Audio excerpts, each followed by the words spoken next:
Andrew Jackson was an absolute menace from day one. Even when as a kid, he would get so mad that he would apparently start slobbering uncontrollably, which should have been a warning sign to anyone watching. But let's take a step back. If you don't know Andrew, he had some really serious childhood trauma that guided his worldview and temperament for his entire life. If hair is supposed to be an indication of one's personality, then Andrew's untamed mane serves as case in point. Jackson's parents were Scotch-Irish immigrants that came to America in the 1760s, and Andrew was the youngest of three boys, but Andrew's father tragically passed away just a few weeks before he was born. His family was left nearly destitute after his father died, so they were forced to move in with some relatives, but the living arrangement was pretty miserable. Young Andrew deeply resented how they were treated in the house, and especially his mother, who was kind of forced to be the maid. Born in 1767, Jackson's childhood was massively overshadowed by the American Revolution. His mother, Elizabeth, being of Irish ancestry, absolutely hated the English, and she passed this sentiment down to her sons. And when Andrew's oldest brother died when he was just 16 in combat against the British, it really ignited the flame of hatred within Andrew. Just days later, British Lieutenant Colonel Bannister Tarleton attacked Jackson's hometown of Waxhaw, South Carolina, and ended up butchering over 100 of the inhabitants of the town. So imagine being 13 years old and witnessing all this brutality and loss.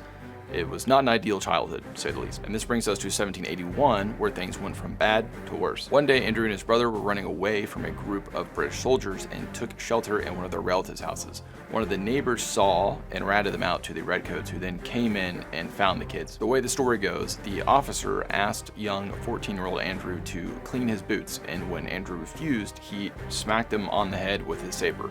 Luckily, Andrew put his hand up and it kind of glanced off his hands and hit his head, but he was okay. His older brother Robert also declined to clean the officer's boot, and he was hit in the head but was severely wounded. The boys were taken to an absolutely horrific POW camp about 40 miles away and were there in terrible conditions until their mother somehow miraculously managed to get them out in a prisoner swap. Sadly, Robert was too far gone and he passed just a few days after returning home. Andrew's mother stayed with him and nursed him back to health, but she got word just a few months later that some of her relatives in Charleston were sick, so she packed up and rushed down to go take care of them. Sadly, it was the last time that Andrew would see his mother because she got ill and passed away that fall in Charleston. These unimaginable tragedies deeply scarred Jackson and fueled his lifelong hatred for the British. Even worse, he projected this hatred onto the Native Americans, who he saw as British allies. This twisted logic of hate became part of the justification of the atrocities that he committed against the Native Americans, including the Trail of Tears. So just to be completely clear, I'm not excusing or justifying any of Andrew Jackson's actions,